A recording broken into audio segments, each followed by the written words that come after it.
C'est parti, donc on se retrouve, on est sur Garmin Connect. Là on voit ma petite sortie à vélo tout à l'heure justement, j'ai essayé de... Je vais vous faire voir d'ailleurs après, peut-être ça va être intéressant. J'ai essayé de rester à vélo sur les petites zones, ce qui n'est pas forcément évident avec le vent, les montées, etc. À vélo c'est peut-être un petit peu plus difficile qu'en course à pied.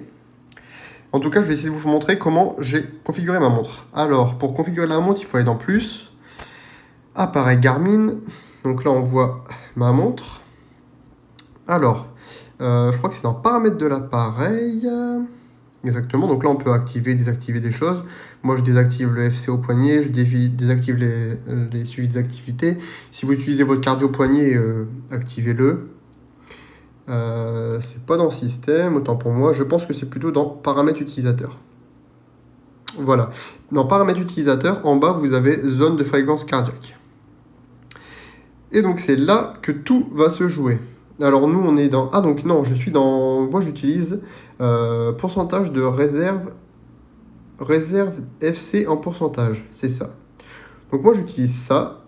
On peut utiliser aussi le seuil lactique, ça c'est quelque chose qui est automatiquement découvert par la montre et la ceinture. Moi dès que j'ai eu la ceinture, ça m'a automatiquement calculé ça. Je vais pas l'activer parce que je vais pas regarder, mais je sais que moi par exemple mon seuil lactique il est à 176 BPM, il est à un peu plus de 15 km/h. Donc ça dépend, c'est propre à chacun. Donc on va activer fréquence de FC en pourcentage.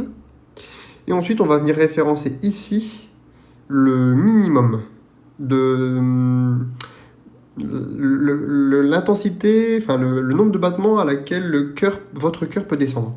Moi c'est 42. Alors comment on fait pour le calculer? Eh bien c'est simple. Moi j'active mon cardio au poignet. La nuit ça marche plutôt bien. C'est plutôt pendant l'effort que ça marche pas très bien. Ou aussi, si vous voulez être sûr, vous pouvez même l'activer plusieurs nuits de suite. Donc moi, je l'active la nuit et en me réveillant, tout simplement, je fais le petit clic vers le bas. Quand vous avez le suivi, vous pouvez le trouver. Vous voyez votre rythme cardiaque sur les derniers 4 heures.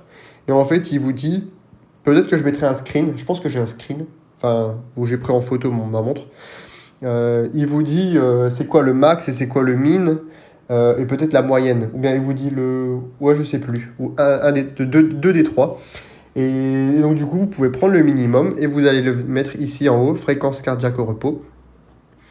Et ensuite, vous pouvez venir référencer ici votre fréquence cardiaque maximale, tout en bas, à côté du 100. Moi, j'ai mis 195 parce que j'ai pris 220 moins mon âge. Donc vous pouvez faire la même chose. Et vous venez, et sinon, si vous avez des activités où vous avez réussi à choper votre fréquence cardiaque maximale, vous pouvez venir l'insérer ici. Moi, je n'ai pas encore réussi à le faire, donc j'ai fait le calcul bête.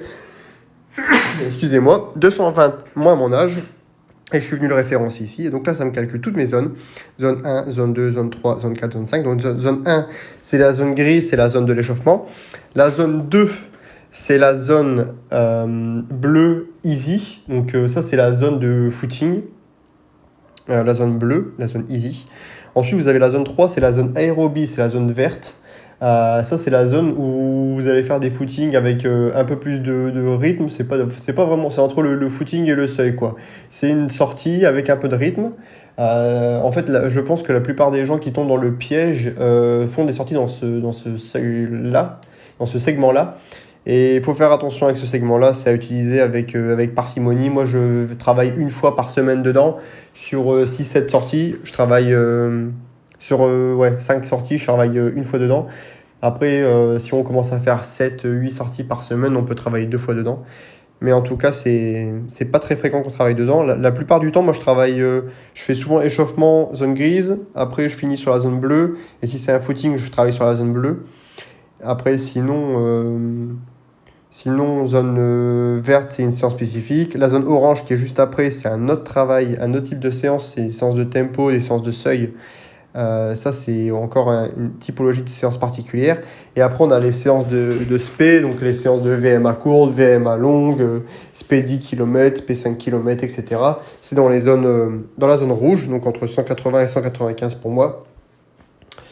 Et donc voilà, tout ce que je voulais vous raconter, c'était ça. Et donc là, si vous voulez, on va aller faire un petit tour dans mes séances pour voir un petit peu à quoi ça ressemble. Mes derniers entraînements.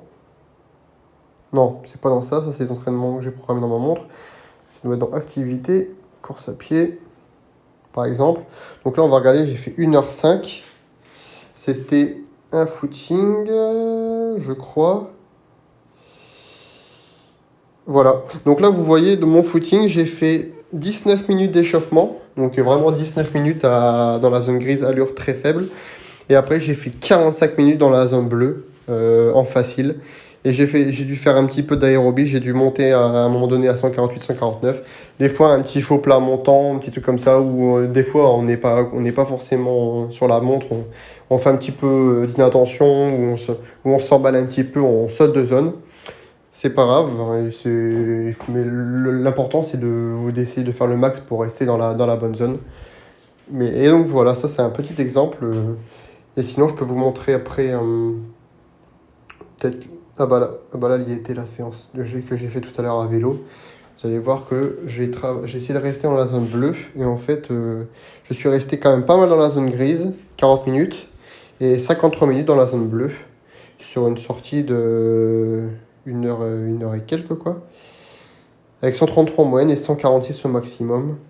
Donc voilà ce que je voulais vous montrer. J'espère que la vidéo vous a plu, que vous avez appris des choses. Et en tout cas, je vous dis bonne séance. Prenez soin de vous. Faites travailler lentement. Vous allez devenir meilleur et vous allez atteindre vos objectifs beaucoup plus vite et sans trop vous fatiguer.